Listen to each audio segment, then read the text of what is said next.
is Maya, and I am going to be doing a presentation on elements of music.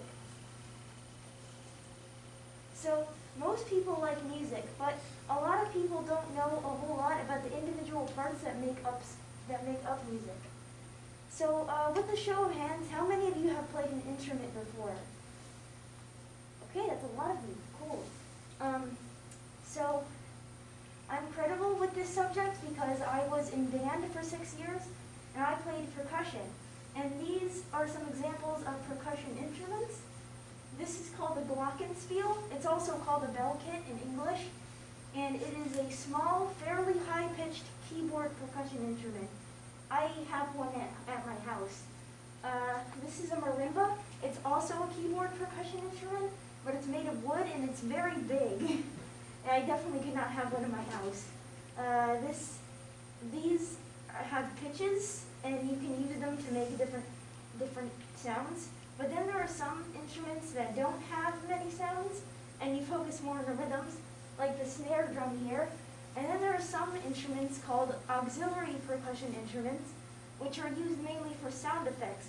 Like this is called a fluxatone, and I added an audio file there that shows what it sounds like. Could you click on that, please?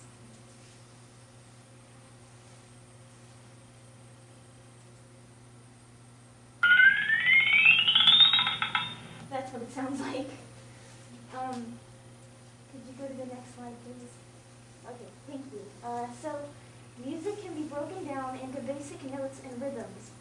So these are notes which instruments that can play different pitches.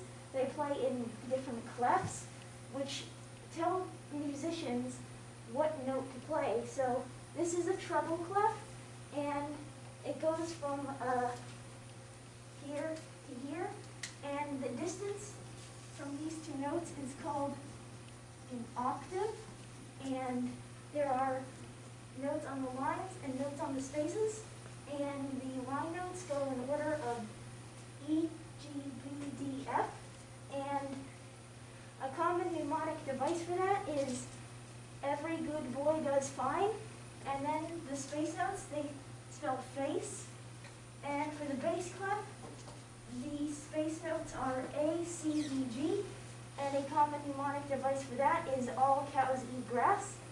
This does not have a mnemonic device as far as I know, but it goes from G, B, D, F, A. And these different notes here tell musicians how long a note is supposed to be. And from longest to shortest, this is a whole note. And in typical 4/4 time, which means there are 4 notes in a measure, this is 4 beats long. This is a rest, which means you don't play it, but it's also 4 beats long. This is a half note, and as the name suggests, it is half the length of a whole note, so it's only 2 beats. This is a quarter note, which means it is half the length of a half note, and it is only 1 beat long. And this is an eighth note, which is half the length of a quarter note, and is only half a beat long. And those are all the rests, which are the same. Where's the eraser? Okay.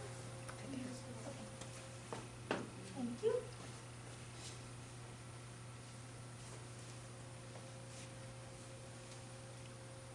Okay. Thank you. So,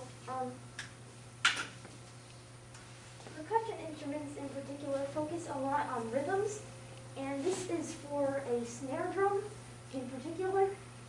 And once you know the basic rhythms, you can play these, which are called rudimentary rhythms, and they show up in a lot of music. So I'm going to demonstrate a few of them today on this practice drum pad I have here, and the ones I'm going to do are highlighted in red here. So the first one I'm going to do is called a flam, and a flam is when you raise one stick slightly higher than the other, like this. Like that. And then there's a flam tap, which is when you play a flam, but after that you play another note, like this.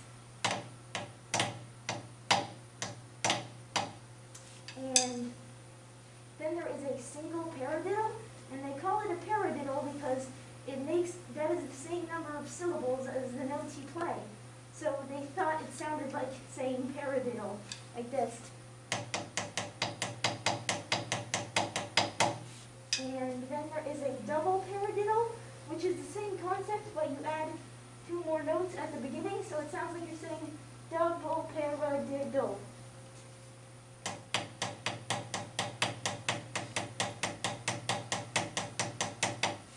And then the last one is a single stroke roll, which is just a bunch of 16th notes played in a row, like. And so that is my demonstration and my explanation. So the next time you listen to a song, I challenge you to try to listen for the individual parts. Those are the sources I used. Thank you for listening.